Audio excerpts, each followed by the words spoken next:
Welcome to the EOB Podcast, where we talk about the win, box office, and the new openings this week. I'm Bino, and joining me is Sen Dong. So, Sen, are you there? Yes, I'm here. Okay, I'm not going to throw you off this week. So, we have three new wide releases that was opened last weekend. And we said that Arrival would be, that sci-fi invasion movie starring Amy Adams, Forest Whitaker, would be the top movie. At least not the top movie, but kind of like the best of the three will do. Yeah, better, the best of the best three new releases. Right. Between there's almost Christmas, the holiday theme movie, and then there's the horror movie Shut In. So yeah, I said some things that weren't entirely correct. Probably me too. So let's get started. Yeah, let's get into it and see what the top movie is this weekend. I mean, the past weekend it's coming in number one is Doctor Strange. Again? Yes, again repeated as the number one movie. It made 43 million over the weekend. Experienced only about 50% drop from the previous weekend, which is actually pretty good compared to the other movies in the Marvel franchise. I think this is like one of the lowest drop-offs from all the films that all the original debuts. I mean, like all the debuts of the original films from Marvel. Right, and I mean, like when movies open in the 80 million plus, right? You typically see drop-offs in the maybe even high 50s, even 60% range. Yeah, right. And this one is like what estimated 49%, 50% roughly. So which like you said is very good. In this kind of the genre film, superhero movies, large openings, etc. And it's not just because of the new releases that's taking bite out of it, right? Yeah, that's the thing. The new releases. Actually, most of them did better than what we expected. Despite that, Doctor Strange still held up pretty well, which is pretty good when you take that into account. Yeah, I believe that is just because of due to the word of mouth. It's actually gaining more people coming out to see it because people saying that it's the movie to see. Yeah, the reviews are pretty good, 90% on Rotten Tomatoes. I think the cinema score was like A or somewhere close to that. After 2 weekends, the film has already grossed 153 million. I think this might be the second quickest to reach 150 million of original franchises. I think that the first Iron Man did better. Yeah, I believe that's what it is. Yes. So this is pretty good, especially for this is like a third tier or even fourth tier character in the Marvel universe, and it's doing so well. I think even more impressive is worldwide it's already at 493 million on a 165 million budget. So it is already a profitable film. Well, yes, as we touched upon in previous podcasts, right? It's just that Marvel has built up this brand with their movies, and like we say, people don't really know or care what tiers these characters are. Hey, it's a Marvel movie. Right. It's almost like the Pixar brand. Hey, it's Pixar. It's gonna be pretty good. That's right. So that's why we're seeing, Doctor Strange. I mean, we thought, we've been saying, or at least people been saying that there would be this superhero movie fatigue, right? People would get tired of it, but no, it's doing well, getting strong, and we might not even see it. I think you touched off on why they've been holding up so well is that each of them are very different films. They don't really make the same. I mean, sure, they all follow a certain origin story, but they're all sort of in different genres. And Doctor Strange is more about magic and parallel universes, and it's there's supernatural, there's sci-fi, there's kung fu. It's very different from the other Marvel films, and it adds to that universe, and it's kind of unique.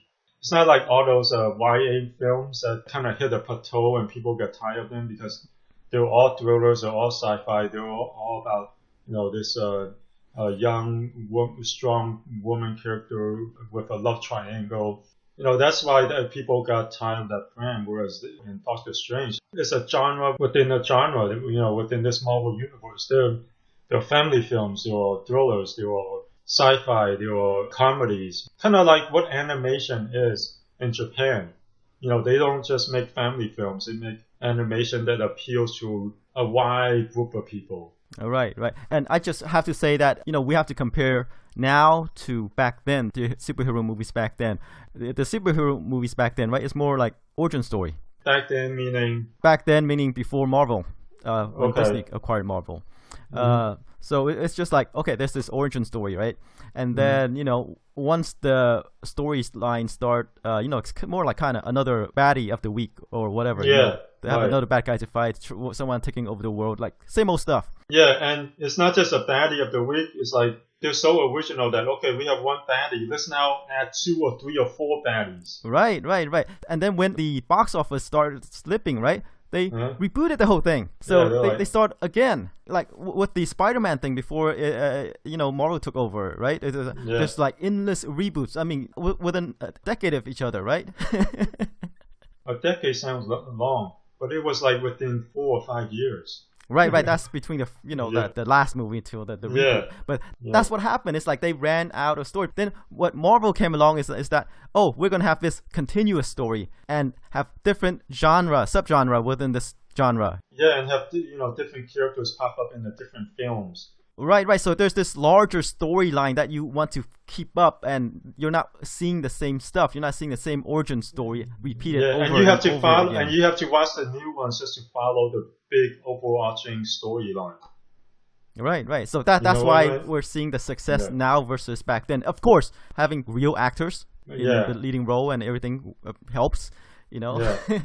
Investing money, over 100 million to even 200 million helps. Yeah. Before it was like cheapy, just get some bodybuilder and like with the UA movies, just hire some guy and try to adapt. the Well, stuff. that's way bold though.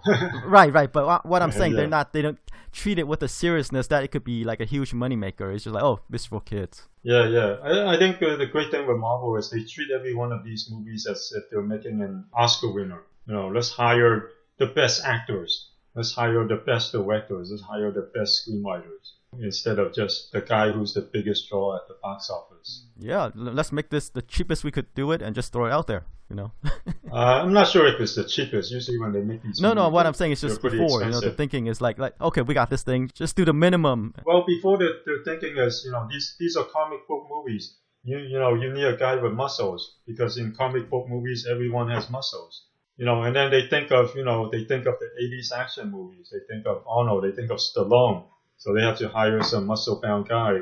Whereas nowadays, not just now, I think it started in the early 2000s or late 1990s, where Nicolas Cage at the time, he was an Oscar winner. He was a guy that was in indie films, and then he started making action movies, and he became like the new kind of action star, which is actors who can act, and they just hire a personal trainer to help them build some muscles. Guys like Van Damme, how we can compete with someone like Nicolas Cage. The guy's an actor. He can, he wins Oscars. He gets Oscar nominations, because of his personal trainer. He's also as whipped as us. That was Van Damme's comment back then. Right. And no, the thing is that the best they could get back then was Dolph Lundgren, right? Yeah. With right. the Punisher, I mean, he was probably the best they could get.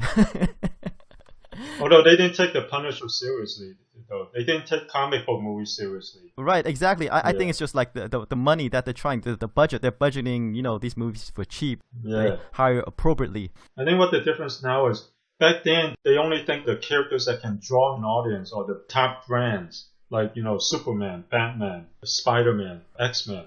So back then, only those movies get the biggest budgets. If you're making a second or third tier character like the Punisher, you're going direct to video. You're hiring Dolph Lundgren. No knock on him. He's a smart guy. Yeah, way after his Rocky IV prime.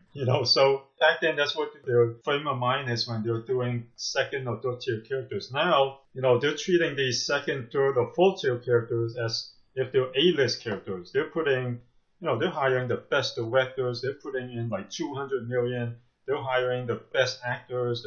Well, they're treating everyone like a first-tier character. Really. Yeah. Like, they're investing talent, money behind this. I mean, you just look at like Deadpool, right? It's not a movie that's by Marvel. Mm-hmm. It's by Fox. Yeah. Part of the X-Men universe, and they didn't really believe in the movie. They just say, okay, you make this movie for what, 50 million? Yeah, 60 right? million.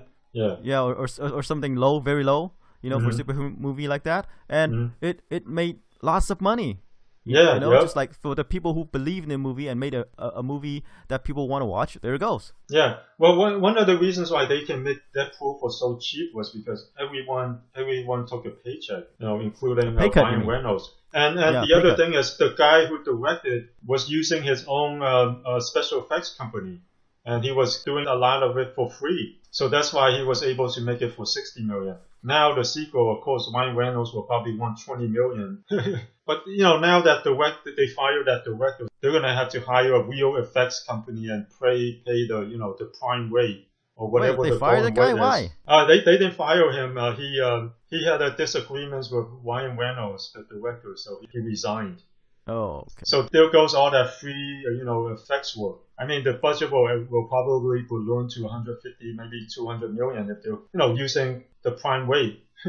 Oh, okay. So it's kind of like an angry, not Angry Birds. Is it Angry Birds? What's that movie that they then pay their animators? Oh, Sausage Party. Yeah, right. Yeah, So they yeah. call it Sausage Party. Yeah, okay. Yeah, kind of like that. Yeah, kind of like that, essentially. Okay, so that doesn't bode well for Deadpool 2. We don't know. The first one was so huge that we'll see. There'll be a lot of interest in the sequel, but then again, like it's gonna make money, the sequel, but it's the third movie that's affected if there's any drop in Yeah, quality. right, So, right. we'll keep an eye on that. So anyway, Doctor Strange, one of the best openings and hold in the Marvel superhero movies. Speaking of great holds, a film that's holding even better is the second movie on our list, Trolls, DreamWorks animated feature. It grossed 35 million this weekend, a drop off of just 25%. Last weekend they made 45 million. So this is a really, really good hold. It's probably getting great word of mouth. After 2 weeks, it has already grossed 94 million on a budget of 125 million. So this is going to be a legitimate bona fide hit for DreamWorks, and looks like we'll probably see sequels. Definitely, this is one of those movies, where I don't have really high hopes for. It's not made for me, and I didn't expect that this movie to do so well, open so well, and hold so well. Yeah, same here. I saw it. It's very colorful, very fun, has a unique look, has lots of great songs and entertaining fun. Which is kind of interesting. This movie is by DreamWorks, right? Yeah, right. Okay, so number one, we touched upon it in the last podcast that like DreamWorks is getting into more branded movies. Trolls is based on a line of toys. Right? Oh, right, yeah. Well, this is like one of the few though. This is just one though, so we don't know where they're gonna go next though. I know, but they're gonna make Yeah. Trolls too, right? Definitely. Yeah. And I'm sure they're gonna try to adapt more toys. I mean, more toy companies will come to them and Yeah, now that it looks like this is gonna become a pretty big hit. Right. And also another interesting thing is that Disney, Mm-hmm. they used to make musicals. What's that? Oh, Disney Disney, musicals. Yeah. Yeah, used to Yeah. make musicals. And now DreamWorks is kind of picking up that slack. Disney, Right. one of their criticism is that, every one of them, has all these music, has all these dance, has all these songs, Mhm. right? They cut back from that, and now it seems like Disney is picking that up with all these other movies. Like casting Yeah. singers like Rihanna and who else? A couple others like Justin Timberlake, Anna Kendricks. Oh, and you're having talking about these you're still talking songs. about DreamWorks, right? Yeah, talking about DreamWorks. Okay. Yeah, so they're kind of moving into that territory. Although, interestingly, who did Happy Feet? Was it Fox? I think it's Warner Brothers. Oh, you're right. Trolls has a certain, very similar to Happy Feet in terms of the songs. They use, songs that you hear on the radio and, made a whole movie using them. And so this has a certain, similarity to Happy Feet. Right. But what I'm saying is that Yeah, I know what you're saying. Yeah, now they're moving into musicals, and they're moving into making movies out of other people's brands instead of all original stories that came from them. right. So that's the thing where I'm seeing they're heading towards. So that and we're Right. seeing that now. I wonder if Jeffrey Katzenberg's departure has anything to do with that. Who knows? I mean, you could say that he didn't really run the studio that well. I don't know. I'd say stepping back overall. I mean, sure, later they had a slippage, but I think overall for a guy who, he went out, he developed his own animation studio, and it was competing it was beating Disney's animation back then. It was just competing with Pixar. Eventually, Disney bought Pixar. So I think Jeffrey Katzenberg, he did a tremendous job. He left Disney Animation and then built a brand that was way stronger than Disney Animation at the time, that was competing with the best of the best, which was Pixar. And sure, they experienced a slippage, but even Pixar experienced a slippage, although not as much as DreamWorks. So I would say overall, he did a tremendous job. He built a really strong brand. Oh, okay. I have to say that, starting from, almost zero is very hard. Like he did. Like I guess he was. Did he run Disney at some point? Well, he ran Disney Animation. Okay, so and then he kind of broke out and did his own thing with DreamWorks, right? Yeah. I guess to build something new and like you say, kind of rival like the best animation company is not easy to do. But Right. it always kind of feel that it's always on the brink of bankruptcy to me. Like all these news coming out say, okay, this movie didn't meet expectations and its stock is taking a beating. It's always kind of like on the brink of collapse. That's why we saw it got bought out. Yeah, eventually. But the whole thing was, it's not just DreamWorks Animation. It was DreamWorks in general. And one of the reasons why they broke out DreamWorks Animation was that was a stronger brand than the DreamWorks brand. Like they sold DreamWorks for, I forgot how much, but it wasn't that much. I think DreamWorks Animation was worth way more than the whole DreamWorks brand. That's why they ended up separating it out into its own thing. But I think just because they're bought out doesn't mean it was a bad brand. I mean, Pixar was bought out. But Pixar was bought out at the peak of their popularity, whereas DreamWorks was bought out while they were slipping. For someone to build such a strong brand on their own, it's like, I mean, you still have DreamWorks and Fox and all the other studios with all that money, and they still weren't able to create a brand that's as strong. Well, it's just that like Fox then is for the animation department, it's more like just some minor thing in the corner to compete. They just bought out. I think Fox bought DreamWorks, right? Or they just have a distribution deal with them. It's just a distribution. It's just a distribution deal. Okay. So that went out the window. So but still. But anyway, I think we spoke. All right. Let's move on to number 3, which is Arrival. One of the new releases, the sci-fi movie, kind of like Contact. With Jodie Foster. It only did 24 million. And only? I said it would be this year's Martian, and it's not. Yeah. That's what they see. Your expectations. What number did I put it? I put it as like 25. Yeah, that's on the upper end of what other people were predicting. You're like at the stratospheric end. I'm saying, here's the thing though, right? Here's the thing though, I went to dinner with some friends and they were kind of hyped about the movie, so I guess that influenced me a bit. Yeah. Well, a lot of people were hyped about the movie, but you have to remember that this is Amy Adams, right? Not Sandra Bullock. This is Jeremy Renner, not George Clooney. There's a slippage in drawing power. With actors like them, when there's huge hype, 25 million is pretty good. But when there's huge hype with stars like, Sandra Bullock and George Clooney, you're thinking 50 million. Okay. So I was kind of unduly influenced. Yeah, but 24 million, I think, is at the upper end of what box office analysts were predicting, outside of us. Yes, and another thing is that the movie is only made for like 47 million. That's the production budget. Yeah, because they didn't have George Clooney and Sandra Bullock. Okay. Yes. Rub that in. and, and I believe this movie is like independently produced, I believe, and then they got sold at the film festival where it got carved up by different distributors. Yeah, it could be. We spoke of it being very hyped. The reviews were really good, 93% on Rotten Tomatoes. They played at the film festivals and they got critical acclaim, and there were awards talk, etc., and that's where the hype came from. Okay, so I bought in the hype and it didn't perform as well as I expected it to do. I drank the Kool-Aid, but they still did pretty well for a movie that only cost 47 million. Mm-hmm. I guess Paramount is releasing it here, and it probably won't get a cut overseas because it's being distributed elsewhere by some other company. So, all right, should we move on? Okay, go on. Bring us in number 4. Okay, at number 4 is the other new wide release, Almost Christmas.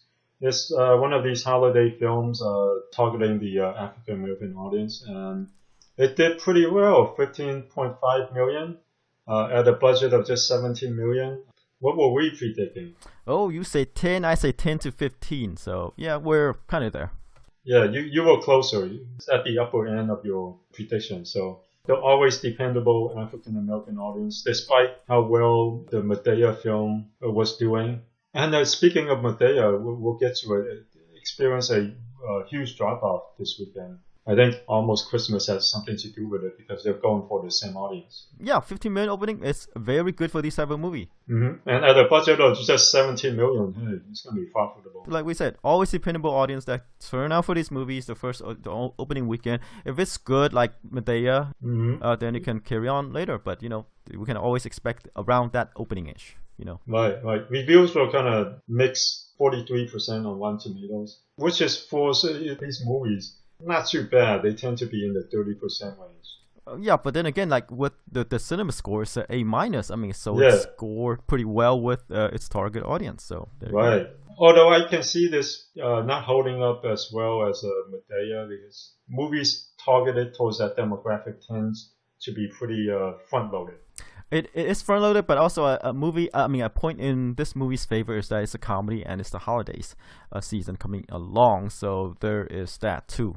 So it might not hold up as well as Madea because it doesn't have that strong brand, but there is those. But you don't think it's going to experience a typical 60% drop off? It might, but like I say, if it holds up well, those 2 points are the reason why it would hold up well.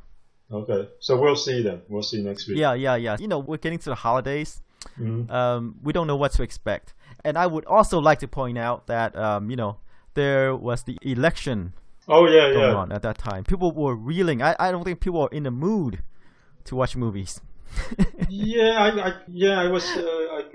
read that, but the thing is, the election was on Tuesday, not the weekend. Not on the weekend, but there's this withdrawal. People were down. Well, after the elections, there was this withdrawal. People were like protesting, right? Yeah, I guess maybe after the elections, everyone was just like. Everyone needed to get away. Everyone needs to get away from the reality of this world. I don't know. I think maybe it pulled down the box office a bit because maybe people were just bummed out and they don't really want to do anything. I don't know. I think it's because the problem was last week. Was one of the best weekends for the season. One of the best weekends. So I don't think it pulled it down. But I think maybe the elections, maybe why films held up so well this weekend is maybe the elections did bump a lot of people out and they needed an escape. Okay, I guess maybe like the post, I misread it. So all right, so there is that. People who watch movies because they're so bummed out, and yeah. Okay, so there's that factor. All right, yeah. Okay, let's move on to number 5. Speaking of films that are holding up well, number 5 is Hacksaw Ridge. The World War II movies directed by Mel Gibson and starring Andrew Garfield. It pulled in about 10.8 million this weekend. The drop-off is only 29%.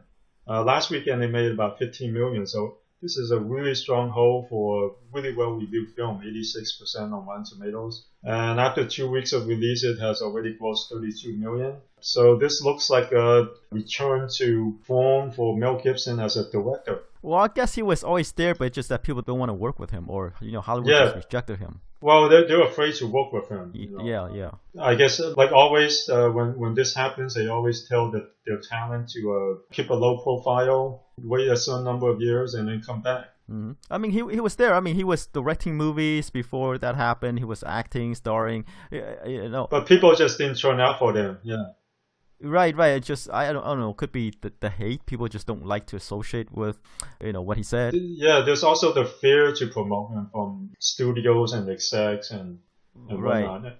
He was getting to the point where he was doing, I think, art design, art directing for Chinese films. So he was getting to that point where he was just trying to get whatever job he could get his hands on. True. But also, I have to point out that, the stuff that he said, one of the targets were the people, the power behind Hollywood. Yeah, right. He made some, anti-Semitic remarks, and Jews have a lot of power in Hollywood, a lot of execs. So they want people to Piss off. to piss off. You're right. Okay, so anyway, and Hacksaw Ridge has a benefit of Veterans Day as well, so I'm not sure how well it'll hold up. Oh yeah, that's weekend. true. That's true. That's very true. But you know what? This group of audience, like you said, the Christian group, the veterans, both of those are strong Trump supporters. So I'm wondering, hey, now that Trump won the election, if those people would go out to support it even more. I doubt it. Movies is kind of like the furthest thing from the minds, really. It's not like if they support it, it's not a message movie, really. So, whatever. They just want to be entertained. And it's a Veterans Day. They're just trying to remember, what happened at some point during the war. Yeah, because you heard about those closeted Trump supporters, right? Like during the people polls, were afraid to because acknowledge that they're Trump supporters. Yeah, because they were fearful of the stigma associated with them. He's a racist, he's anti-Semitic, he grabs women's private parts. Yeah. They were closeted Trump supporters, and now they're no longer closeted. Now they're he won. Oh, yeah, they're vindicated, so, Yeah. But I'm not sure how, I don't think it'll affect Hacksaw Ridge that much. Yeah, I'm saying it's two separate things. One positively or negatively, or both? Either way, I think it's a net neutral. It's a neutral thing. It's because Hacksaw Ridge is a movie, right? Like, if you support it, it doesn't really do anything for the cause. So my reasoning was that if they were closeted, maybe they were afraid to go see it. But now that Trump has won, they can come out in the open. No, I doubt it, because like Hacksaw Ridge doesn't have the anti-Semitism, doesn't have the racist stuff. Yeah, true, right, true. Soldiers grabbing people's private parts. they don't have that, in the movie, so they're not supporting anything really, right? Well, what they probably have in the movie is soldiers kneeing other people's private parts or punching. Right. Anyway, blowing people up. Still. Yeah. Right. But okay, that's what I'm saying. It's not unrelated. That's what I'm saying. All right. Okay. All right. Yeah, let's move along to number 6. It's The Accountant. It's still holding up well. 4.6 million over the weekend. 77 million so far. Yeah, of all the films in the top 10, it held up the best. 22%. With the exception of Trolls. Despite mixed reviews, it's continues to draw an audience. Yeah, and it did that with losing a couple hundred theaters. Right. So pretty impressive. Okay. 7 is the other new release, the final one, the horror movie Shut In. It stars Naomi Watts. It's a woman who taking care of her, I guess, paralyzed son. Right. And and then she took in another boy in. And bad things starting to happening. The boy disappeared, and we don't know if she did it, if her paralyzed son did it, or if that boy just walked out, died, and became a ghost and come back to haunt her. We don't know. So, but this movie did about where we had it. It put in 3.7 million. We both said it would do 3. Yeah, it's one of those super generic horror films that kind of has no draw, no appeal to even the horror audience. Just kind of there. It doesn't really appeal to the blood and guts crowd, right? I mean, for those people who are more into the more cerebral, tension-building movies, I should say, kind of generic. Yeah, it doesn't have anything to differentiate it from any horror movie that's readily available streaming or in home video. Yes, as a horror movie, it's pretty tame stuff, right? I mean, we don't see anything. At least in the trailer, right? We don't see anything in the trailer. They didn't show anything. Although lately, because of James Wan, horror films have been more towards the PG-13 rating, like good, clean scares rather than gore. There's that, but this one has the premise is just kind of very generic, or they don't know how to sell it in a unique way. It's not like, or maybe they don't have much to sell. Yeah, it's not like Don't Breathe, where there's actually a interesting premise. You broke into a blind man's house, and holy crap. That blind man is Stephen Lang. Right, it becomes a survival horror drama. Yeah, right. Speaking of horror films, but in the other spectrum of comedy horror films, comedic horror films, at number 8 is Boo and Madea Halloween. Oh yeah, Madea Halloween did a 3.6 million, experienced, like we said earlier, 54% drop off, a huge drop off. It was holding up really well for this, and we got direct competition from Almost Christmas. After 4 weeks of release, it has already grossed 70 million at a budget of 20 million. It's probably going to be the second highest grossing Madea movie behind Madea Goes to Jail. Pretty good. I mean, like these movies are relatively cheap to make. 20 million. That's production budget, and Tyler Perry could just keep on cranking these things out. As we said, he'll get around to all these holidays. There's some Madea Valentine's coming up, right? We don't know, but that's a joke. Yeah, no, that's a joke. I mean, he'll eventually get around to it. Right. Although I'm wondering eventually if he's going to run out of holidays. Well, but then there's the Madea Goes to Jail, and then so there might be other things that Madea can do. Yeah, a Madea election. It could be that too. True. That's political true. climate. There's just a lot of stuff to mine. Yeah, and with Donald Trump as the president, there's a lot of comedy gold there. Yeah. I think secretly comedians, I mean, sure, they're sad right now that he won, but I think inside they're like, they might be like, hey, on the bright side, we're going to have lots of great material for at least 4 years. Well, there's always great material, it's just that the jobs is just easier. They write themselves. Yeah, that's true. They're like, oh man, this is going to be 4 great years for them. For ratings. Not sure. For ratings. Might not be for the country, but for comedians, it might, it's going to be 4 really good years. Yeah, there's that. I guess, bright spot. Right. Okay, number 9, Jack Reacher, Never Go Back, pulled in 3.3 million over the weekend. It's turning out to be one of the lower Jack Reacher movies. Its domestic gross right now is only about 55 million. Yeah, but then there's only 2. Yeah, but still, right, the lower of the 2. Yeah, right. Internationally, worldwide, it made 127 million. Mm-hmm. Which is not too bad, but significantly lower than the previous one. Right, the previous one made 80 million domestic, 138 million overseas, for a total of 218 million. This one, we'll see, probably still has a way to go, right? In terms of the international market, maybe. Yes, but I think it's not going to get up anywhere near 200. Yes, it's not going to beat out the first movie, I don't think. Oh, it won't. But I wonder if it'll get close, if it'll get to like 180 or 200 million. But even as is, at 127.5 million worldwide at a budget of 60 million, it's gonna, they'll make a profit on this. They will, but the domestic growth is not that big, it's not that high. Yeah. It could do 65 million, close. Yeah, that's the thing. It's not too bad. It could do 65 million, which isn't too far off of the original's 80 million. Not too far off. Not like it didn't drop off a cliff like Inferno. Where it made like 200 something million, and then the last one will probably have a rough time reaching 40 million. Right. People are saying, please, no more. Yeah. I guess Jack Reacher could go back if the overseas market picked up a bit, but we don't know. I guess like Tom Cruise is not. There's always project waiting for him. Yeah, unless he likes this brand that much. Also, the reviews weren't that great either, because the first Jack Reacher was also well reviewed. The second one, it was only 37% on Rotten Tomatoes. So the reviews aren't there. The word of mouth isn't there. Even though it opened a lot better than the first film, it's not holding up nearly as well. Yeah. I wonder if this is Tom Cruise's, the Da Vinci Code series. It's kind of followed that trajectory. Like people saying that he's miscast as Jack Reacher.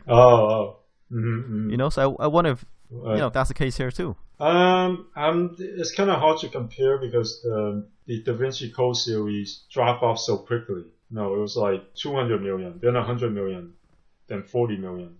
It's like huge drop-offs. Whereas this one is like, if it looks like it can't get to 65 million. It's like 15 million off of the first film, which is it's only about 20% off of the first film, which isn't too bad for a sequel. It's not like 100% off and then 140% off. Okay, so bottom line, you think there's going to be a third Jack Reacher? At this point, I'm not sure yet. It depends on the international market if it picks up. If they get to around 180 million, worldwide, we'll probably see another one. Okay, so 180 million is the number we're looking at. Yeah, because then that's like 3 times its budget, and films that made even twice its production budget gets a sequel. And this one already made more than twice its budget worldwide. I guess it really depends on how much Tom Cruise loves playing this character. If he loves it enough, it's making enough. But there's probably more money to be made with like Mission Impossible or other brands or other movies.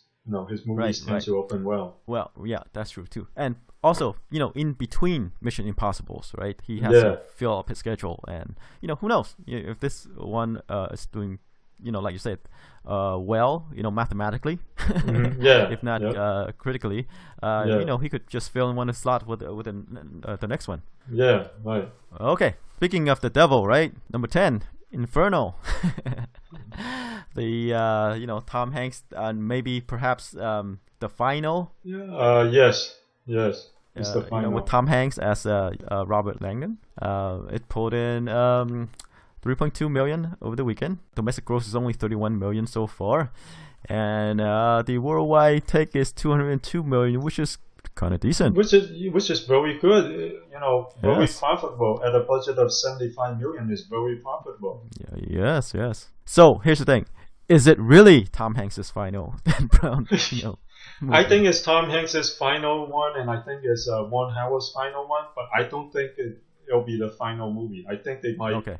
They might just reboot it as a direct-to-video / overseas movie. You think they'll reboot it, or are they gonna make the final movie? I think the Lost Symbol is the. I think it might just go direct-to-video. Right. So they're just gonna make that final movie from that other book and not reboot it, right? Yeah, until Dan Brown comes out with other Robert Langdon movies, and it's still going. That makes 200 million worldwide on a relatively modest budget of 75 million. They're gonna make a profit on this, and with studios, when there's money to be made, they're gonna keep on milking it. Yeah. Okay. So, like I say, things look dire at the domestic market. 31 million so far, but inexplicably, worldwide the brand is still strong.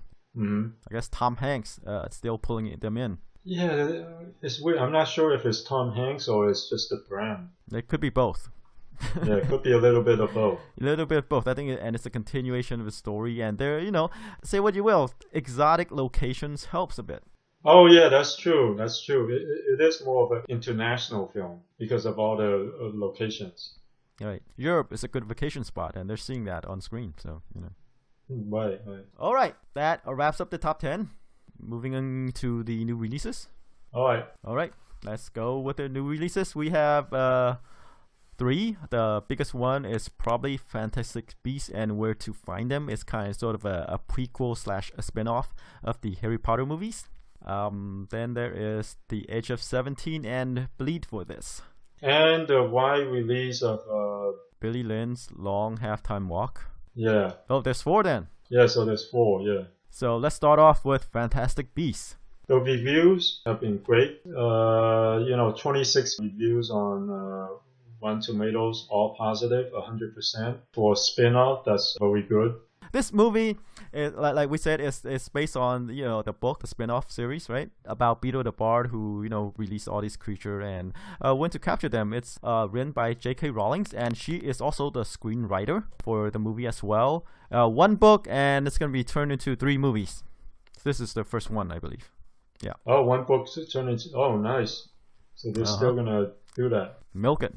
They're still gonna milk it. Yep. So it's directed by David Yates, who directed a bunch of Harry Potter movies, very well-reviewed ones. It's in good hands. Yeah, there's a continuity, with also J.K. Rowling, writing the screenplay. So it's looking like another well-reviewed film in the Harry Potter franchise. Yeah. Colin Farrell plays the bad guy. Eddie Redmayne. Is that how you pronounce it? It's one of the leads. Mm-hmm. Ron Perlman is in it, and unlike the Harry Potter movies, this the movie it's really about adults. Oh right, yeah. So how do you think this is gonna do? Hey, it's gonna be big. Yeah. It's a Harry Potter movie. The kids are gonna watch it, even though like I say, it's starring adults. Yeah. You know, people, the adults would want to return. I mean, the kids would still want to see what's going on, right? I mean, Yeah. Peter the Bard was always referenced in the Harry Potter novels, and now they get to see his adventure. All right. So what number are you thinking? What number? Let's see. Let's do a conservative number. 90 million. 90 million is conservative? Conservative, yeah. Dude, 90 million is how it's kind of like how the other Harry Potter movies do. Like So I said, you I keep wouldn't say that's repeating it, and conservative. people will believe it. Yeah, I was wondering if there's enough room this weekend for another 80 million plus movie. You know, just a few weeks from Doctor Strange. But you know, this is another one of those well-reviewed films in a beloved brand. Yeah, this is also one of these movies that target all groups. Yeah, yeah. So you know what? I have to agree with you. 90. I'm thinking, yeah, it's gonna be 90 to 100 million. Okay, 90 to 100. That's why I'm saying conservative. It could go over, 100 million. Yeah, right. But then again, we could be wrong. Yeah. Less. Yeah, it'll do 50 million, and you know. No, it won't. It won't do 50 million. It won't do 50 million. But I think it's between maybe 80 to 100 plus. Right. Like I said, we don't know how much more it could make. I think this is how great the brand 80. is when 50 million is like, oh, that's too low. Right. And this is more adult stuff. Like, I mean, instead of child actors, they have real actors, British. I mean, Brexit aside, right? These movies are putting British actors back to work. It's great for the economy. Right. Anyway, yeah, that's another political thing, So Yeah. All right. What movie do you want to go to next? let's go with Billy Lynn's Long Halftime Walk, mainly because it is Ang Lee's kind of return to I guess Hollywood movies. Yeah, the reviews aren't that great. Yeah, so it stars Vin Diesel, Garrett Hedlund, Steve Martin, Kristen Stewart. She's sticking to these indies. Chris Tucker. So it's about a soldier who fought in Iraq, right? He got called back for a couple of weeks. While he's still fighting the war to be in the Super Bowl halftime show. With Beyonce singing, right? And they takes it from there. And then after all this parading around, he has to go back and continue fighting the war. Ang Lee, on a technical level, he filmed this. I think some parts of it in like 128 frames per second or something like that. Not just 48 frames per second like Peter Jackson did with the Hobbit movies. This is like 128 frames or whatever that number is. 120 frames per second? I guess so. It's high. But then again, people won't really care. So, there's a lot of talk about this technique, and and I guess that's one of the unique things about it, is that Ang Lee decided that with this movie, this technique will be useful to tell the story. But high frame rates is still, even after this, is still controversial. And I think at the center of it is, high frame rate or not, this isn't a very good movie. And that's why it's getting mixed reviews on Rotten Tomatoes, only 49%. With Ang Lee, sometimes in his filmography, he's not super consistent. He'll do something really good, and then he'll have a movie that's kind of like not quite there. And this looks like it's one of his mixed ones. Getting mixed reviews, as you said. It was released limited in November 11th, and now it's expanding to more theaters. Mm-hmm. So what do you think? I mean, like you said, Ang Lee has a mixed bag when it comes to his movies.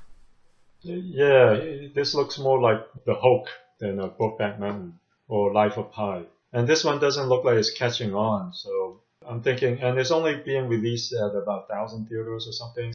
Plus, there's also Hacksaw Ridge is doing so well, and I feel like veterans will probably support that film more than this one. I'm thinking like in the 2 to 5 million range, maybe on the lower end. 2 to 5. I'm gonna go with maybe 1. Yeah, I could see it going down there too. It's like one of these. It is an indie movie, but with a higher budget, really. Garrett Hedlund, Kristen Stewart, Chris Tucker. Even though it has like Steve Big Martin name and indie Diesel actors. in that. Yeah, big indie actor, but these are more like they're not in the lead. They're taking more supporting roles in this movie. So Garrett Hedlund is, I have to say, even though they're expecting big things, they try to make him into like the next big young actor, but it just didn't work out. Well, the reviews for him are great. I think most people thought he did really well in this, and people will notice him from this movie. He did a great job. The only problem was the story, more like how Ang Lee told it, kind of meanders. There's not a strong focus on anything, and the issues has more to do with the storytelling and the film than Garrett Hedlund's performance. In terms of his performance, he's getting great reviews. Okay. Anyway, that aside, acting aside, right? I mean, I just don't expect big things from this expansion. Even when it opened limited, it didn't perform that well. Right. What did it do? Like during opening weekend, right? It only had let's get the opening weekend figure, right? Yeah, 60,000 was the per screen average, which is actually really good. Oh, I guess it's just over the weekend. Oh, wow. So the per screen average is actually really high. 60,000 is probably one of the higher debuts. I thought it was released a couple weeks ago. Anyway, okay. Yeah. So got my time messed up. All right. Yeah, so that's actually really surprising. Maybe all the veterans did go and see it. But 60,000 for as a per screen average on 2 screens is on one of the better limited debuts. Right. Okay, so are you gonna change your figure based on that? Are you gonna change? That's kind of hard. Now I might think on the upper end of 5 million rather than 2 million. Okay. All right. I'm gonna stick with my figure. 1 million? You're gonna be wrong, man. I am going to be wrong, but hey, sometimes you gotta stick up for. You gotta have a backbone. No, I think mainly because there are a lot of other options in theaters. Yeah, there are. I think Billy Lynn's will get lost in the shuffle. Yeah, it will, especially with Hacksaw Ridge doing so well. I am curious to see it just to see what the 120 frames per second thing looks like. But I'm not sure which theater I'm going to be able to see that at. The thing is, like, you want to see it for the technical merits, right? On its technical merits, but you don't want to see it for, hey, you don't want to see. I don't want to go to a standard theater and watch it, because then it's just the storytelling and the film, and it's getting mixed reviews. So if I am going to see it, I do want to see how it was intended to be seen, which is at 120 frames per second. Yes, and if you're going to see it, you probably won't be seeing it this weekend, because you want to see Fantastic Beasts at least, right? That's true with all these options. Right. I mean, it's not like something that you must see unless they'll be out of theaters the following weekend or something like that. So yeah. Anyway, like I'm sticking with 1 million. I don't think it has that great of an appeal. All right. Okay, so next movie is Bleed for This. It's a boxing movie starring Miles Teller and Eckhart, Katie Seagal, among others. Miles Teller stars a boxer who was on the up and up, right, until a car accident kind of knocked him out of commission, right? I guess he got a broken spine, and then he has to recover. And he, people telling him to give up boxing, but kept working at it to try to make a comeback. Right. Interesting story. Yeah, based on a true story kind of thing. Yeah, getting pretty good reviews so far. 79% on Rotten Tomatoes with about 14 reviews. Interesting premise. I do want to see it, but it seems like it's one of those movies where I'll catch it on Netflix or home video. Right. So it's not like a must see. It's one of those feel good movies about the human spirit. Yeah, and Miles Teller is not exactly a huge draw at the box office. He's not, but he got good cred, right? Yeah, he got good cred, especially for this movie. Yeah, he was in these like teen party movies before, but with that other movie that about him being a drummer, and now this. Yeah. Okay, so I'm thinking 5 million. What are you thinking? You know what? I would go with 5 too, but like I say, this is a crowded weekend with this huge movie. I say 3. All right. Let's move on to a movie that we're gonna have trouble predicting too. The Edge of 17. Pretty well reviewed, 89% on Rotten Tomatoes with 19 reviews so far, and it's one of these teen coming-of-age movies that we usually have trouble predicting. And I like the trailer. Well, maybe you know what? Maybe me, but you don't have trouble. No, I do too. I would put this kind of like the second most interesting movie of the new releases. Yeah, the trailer does look really interesting. I mean, it is pretty funny. I am curious, but I'm not sure if it's one of those movies where I would I would go and watch it. If it's, I'll probably watch it on video, but if I was a girl, on the other hand, it might be one of these movies that I will want to watch out to see. Okay, so what are you predicting?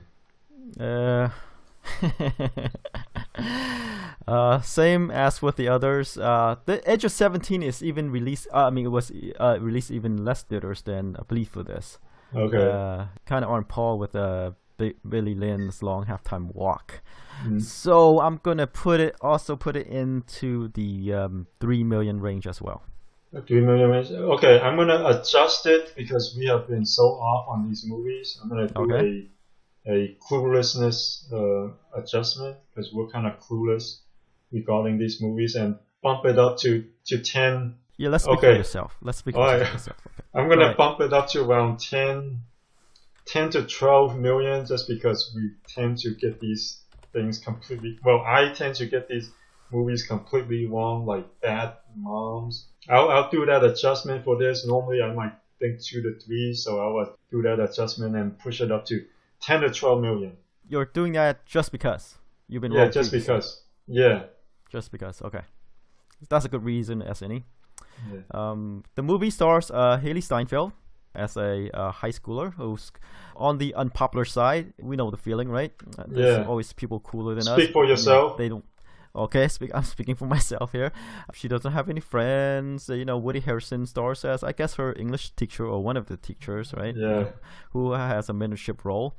Like I said, it's the second best movie, I guess, out of the new releases, I feel. Mm-hmm. Yeah. Reviews are great so far. Yes, it's about people, about experiences people could relate to. Yeah. Coming of age. Not being popular. There's always people we feel that are better than us, etc., etc. Yeah. So, as you said, it might be a huge hit with the teenage female crowd, or taken in context of everything that's going on, right? I said, people could be rushing out to see the other movie. Yeah. So, Fantastic Beasts and Where to Find Him is one of those 4 quadrant, movies that will suck in people from all demographics. Yes. Okay. Let's put it this way: people who have friends would go to watch Fantastic Beasts, and people who don't have friends will also go to watch Fantastic Beasts. That as well, or they might want to check out The Edge of 17 because hey, it speaks to them. But they might want to pull together to watch Fantastic Beasts anyway, right? So. All right. Okay. All right. I think we're good, right? All right, we're good. Last week I was pretty off on Arrival because I thought it would be bigger than it actually is. But you were kind of there in all 3 movies. We'll see if you are close for this week's new releases as well. What kind of differs a lot on The Edge of 17, right? Yeah. You think it might do way better because you were wrong. Yeah. You're going the other way. You're betting I'm using the clueless adjustment.